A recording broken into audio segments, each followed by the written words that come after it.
حیات الحیوان میں الدمیری رحمۃ اللہ علیہ ایک حکایت بیان کرتے ہیں جو انہیں ان کے شیخ نے سنائی تھی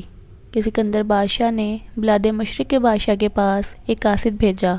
بس قاصد ایک خط لے کر واپس آیا، لیکن خط کے ایک لفظ کے متعلق سکندر کو شک ہو گیا، تو اس نے قاصد سے کہا تو ہلاک ہو جائے، بے شک بادشاہوں پر کوئی خوف نہیں ہوتا مگر یہ کہ ان کے راز ظاہر ہو جائیں۔ تحقیق میرے پاس ایک صحیح خط لایا ہے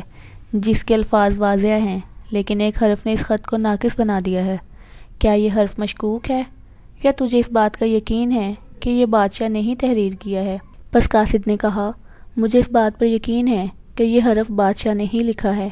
پس سکندر نے محرر کو حکم دیا کہ اس خط کے الفاظ حرف بحرف دوسرے کاغذ پر لکھ کر کسی دوسرے قاصد کے ذریعے بادشاہ کے پاس واپس بھیج دیا جائے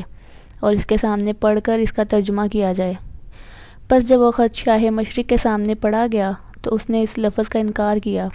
پس اس نے مترجم کو حکم دیا کہ اپنے ہاتھ سے اس حرف کو کاٹ دے، پس وہ حرف خط سے کاٹ دیا گیا اور بادشاہ نے سکندر کو لکھا کہ میں نے خط سے اس حرف کو کاٹ دیا ہے جو میرا کلام نہیں تھا،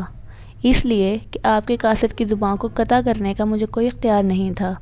پس جب قاصد سکندر کے پاس خط لے کر آیا تو اس نے پہلے قاصد کو بلایا اور اس سے کہا تو نے یہ حرف خط میں کیوں لکھا تھا؟ کیا تو دو بادشاہوں کے درمیان فساد کرانا چاہتا تھا؟ پس قاصد نے اعتراف کیا اور کہا کہ جس بادشاہ کے پاس آپ نے مجھے بھیجا تھا اس کی کوتاہی کی بنا پر میں نے خط میں یہ لفظ لکھ دیا تھا۔ پس سکندر نے قاصد سے کہا تو نے یہ کوشش اپنے مفاد کے لیے کی ہے نہ کہ ہماری خیر خواہی کے لیے، پس جب تیری امید پوری نہ ہو سکی تو نے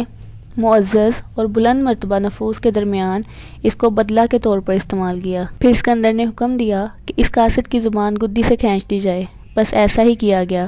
یحییٰ بن خالد بن برمک نے کہا ہے کہ 3 چیزوں کے ذریعے لوگوں کی عقل کا اندازہ کیا جا سکتا ہے: ہدیہ، قاصد اور خط۔